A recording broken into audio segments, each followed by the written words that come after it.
আপনারা কারা? আমি আকাশ, আপনাদের বাড়ির নতুন ভাড়াটি আমরা। আচ্ছা ঠিক আছে, ভিতরে এসে বসুন, আমি বাবাকে ডেকে দিচ্ছি। আরে ভাইয়া আপনি? হ্যাঁ, আসলে একটু ছাদে আসলাম। কিন্তু ভাবিকে নিয়ে আসলেন না? ভাবি কোথায়? আপনি ভাবিকে অনেক ভালোবাসেন তাই না? জানেন ভাবি কিন্তু অনেক লাকি।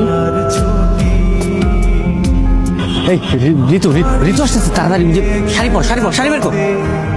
এত তাড়াতাড়ি এই জায়গায় কিভাবে সম্ভব? আরে বাবা কিছু একটা কর, দেখ চলে আসছে ফাস্ট। কি আপনি এখানে? অফিস কি ছোট হয়ে গেল নাকি? না, ওই তো বাসায় যাচ্ছিলাম।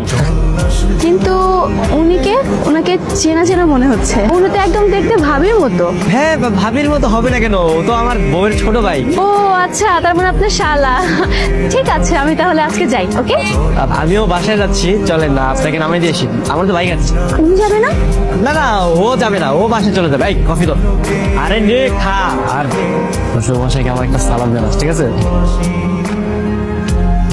কি হলো, বাইক থামালেন কেন? কোনো প্রবলেম হয়েছে? আপনাকে যে কিভাবে বলবো, আমি না একদমই মানসিক অশান্তিতে আছি।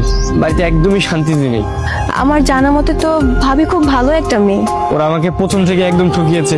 কাজে আমাকে বলেছে অনেক সুন্দর মেয়ে, সুন্দর গান গাইতে পারে, নাচতে পারে, কিন্তু কিচ্ছু না।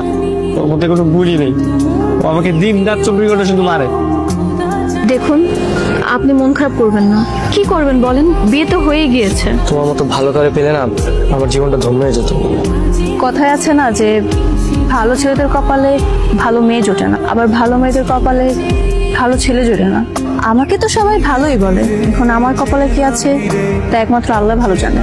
আর শুধু যাক, আমি দুধ দিয়ে গোসল করে তোমাকে বিয়ে করবো। মানে চলো না, আমরা কাজ করি। আমরা দুজনকে ভালোবাসি, তুমি আমাকে আর আমি তোমাকে।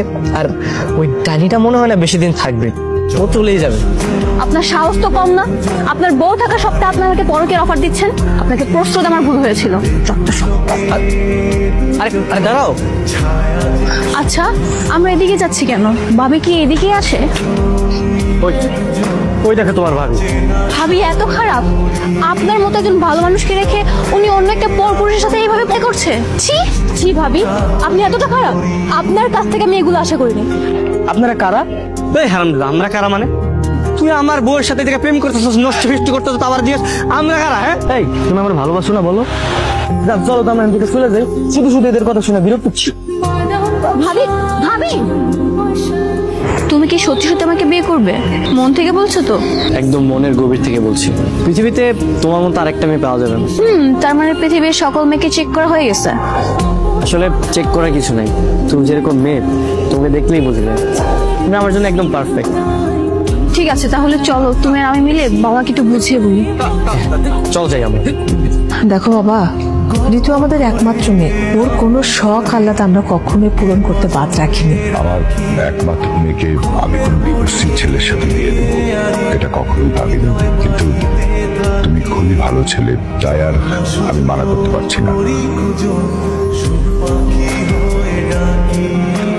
কি ব্যাপার, আজকে বাসর রাত্রে তোমার মন খারাপ কেন? আমি তোমাকে অনেক বড় একটা মিথ্যা বলেছি। তুমি সবকিছু শুনে আমাকে যা শাস্তি দিবে আমি তাই মাথা ব্যথা নেবো, কিন্তু প্লিজ তুমি আমাকে ছেড়ে যেও না। সিয়াম বের হো। ও এখানে কেন? তার মানে তুমি আমাকে মিথ্যে বলে আমাকে বিয়ে করেছো? একসাথে কয়টা বউয়ের সাথে তুমি বাসর করবা? হ্যাঁ, আসলে সিয়াম আমার ফ্রেন্ড। আসলে আমরা দুজনই ব্যাচেলার। আমরা তোমাদের বাসায় রুম ভাড়া নিতে আসছিলাম, কিন্তু তোমাদের বাসাতে ব্যাচেলার অ্যালাউড ছিল না, যেই কারণে বাধ্য হয়ে আমাদেরকে আমার ওয়াইফ হিসেবে সাজিয়ে নিয়ে এসেছিলাম।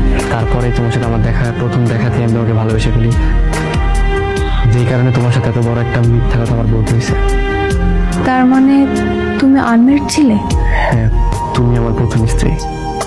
আসলে ভাবি, আমার বন্ধু প্রথম দেখাতেই আপনাকে পছন্দ করেছিল, তবে আপনি মিথ্যা কথা পছন্দ করেন না বিদায় সে আপনাকে বলার সাহস করে। জীবনে প্রথম কোনো মিথ্যা কথা আমার এত ভালো লাগলো। আচ্ছা ভাবি, বন্ধু তোরা থাক।